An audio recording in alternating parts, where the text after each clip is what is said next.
السلام عليكم ورحمة الله وبركاته. الحمد لله. الحمد لله الذي نحمده ونستعينه ونستغفره ونؤمن به ونتوكل عليه أما بعد.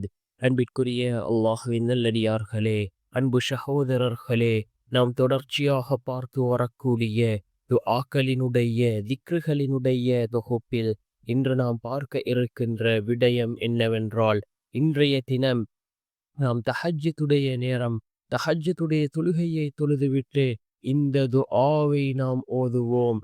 இந்த துஆவை ஓதுவதன் மூலமாக அல்லாஹ் ஜல்ல சுப்ஹானஹு வ தஆலா நமக்கு உடனே பதிலை வழங்குவான். நம்முடைய தேவைகளை மிகவும் வேகமாக அல்லாஹ் பூர்த்தி செய்து தருவான்.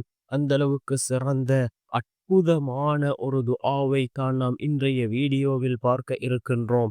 அன்பார்ந்தவர்களே, அல்லாஹ்வின் நல்லடியார்களே, அதிகமானோர் நம்முடைய சேனலை சப்ஸ்கிரைப் செய்யாமல் பார்த்து கொண்டிருக்கின்றீர்கள்.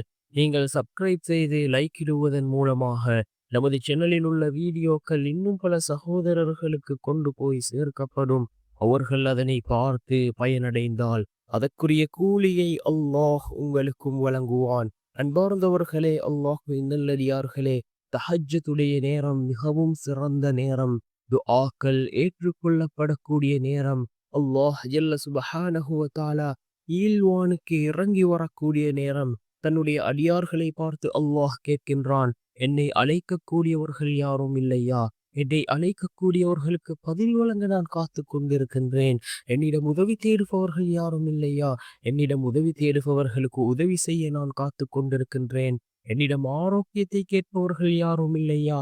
என்னிடம் ஆரோக்கியத்தை கேட்பவர்களுக்கு ஆரோக்கியத்தை வழங்க நான் காத்து கொண்டிருக்கின்றேன் என்று அல்லாஹ் கீழ்வானுக்கு வந்து கூறுவதாக அல்லாஹ்வினுடைய தூதர் ஸல்லல்லாஹு அலைஹி வஸல்லம் அவர்கள் கூறினார்கள். அதே போன்று இந்த தஹஜ்ஜுடைய தொழுகையின் சிறப்பை பற்றி ரசூலுல்லாஹி ஸல்லல்லாஹு அலைஹி வஸல்லம் அவர்கள் கூறிய பொழுது கூறினார்கள், அதாவது பர்வான ஐவேளை தொழுகைக்கு பின்னால் இருக்கின்ற அடுத்த மிகச் சிறந்த தொழுகை இந்த தஹஜ்ஜுடைய தொழுகை என்பதாக அல்லாஹ்வினுடைய தூதர் ஸல்லல்லாஹு அலைஹி வஸல்லம் அவர்கள் கூறினார்கள். அன்பார்ந்தவர்களே, அல்லாஹ்வின் நல்லடியார்களே, இந்த தஹஜ்ஜுடைய இந்த தொழுகையை தொழுதுவிட்டு நாம் அல்லாஹ்விடத்திலே கையேந்துவோம். இன்ஷா அல்லாஹ் அல்லாஹ் அடுத்த தஹஜ்ஜுக்குள் நம்முடைய தேவைகளை அல்லாஹ் பூர்த்தி செய்து தருவான். அல்லாஹ்வின் மீது நம்பிக்கை வைத்தவர்களாக யக்கீனோடு ஹலாஸோடு ஓதுவோம். மிகவும் சிறந்த ஒரு துஆ. யா ரப்பி மூசா, யா ரப்பி கலீம், பிஸ்மில்லாஹிர் ரஹ்மானிர் ரஹீம். யா ரப்பி மூசா, யா ரப்பி கலீம், பிஸ்மில்லாஹிர் ரஹ்மானிர் ரஹீம் என்று வரக்கூடிய இந்த துஆவை ஓதுவோம். இதன் மூலமாக அல்லாஹ் ஜல்ல சுப்ஹானஹு வ தஆலா நம்முடைய தேவைகளை பூர்த்தி செய்து தருவான். அதே போன்று அல்லாஹ்விடமிருந்து நமக்கு உதவிகளை பெற்று தரக்கூடிய மிகவும் அற்புதமான ஒரு துஆவாக இருந்து கொண்டிருக்கின்றது. இதனை ஓதுவோம். தஹஜ்ஜுடைய நேரத்திலே ஓதுவோம். ஏனென்றால் தஹஜ்ஜுடைய நேரம் துஆக்கள் ஏற்றுக்கொள்ளப்படக்கூடிய நேரம். இந்த நேரத்திலே ஓதி நாம் அல்லாஹ்விடம் பிரார்த்தனை செய்வோம். அதே போன்று நாம் இந்த துஆக்களை பிறருக்கும் கற்றுக் கொடுப்போம். வல்ல நாயன் நம் அனைவரின் பாவங்களையும் மன்னித்து உயர்ந்த ஜன்னத்துல் ஃபிர்தௌஸ் என்ற சுவனத்தில் நம் அனைவரையும் ஒன்று சேர்ப்பானாக. ஆமீன்.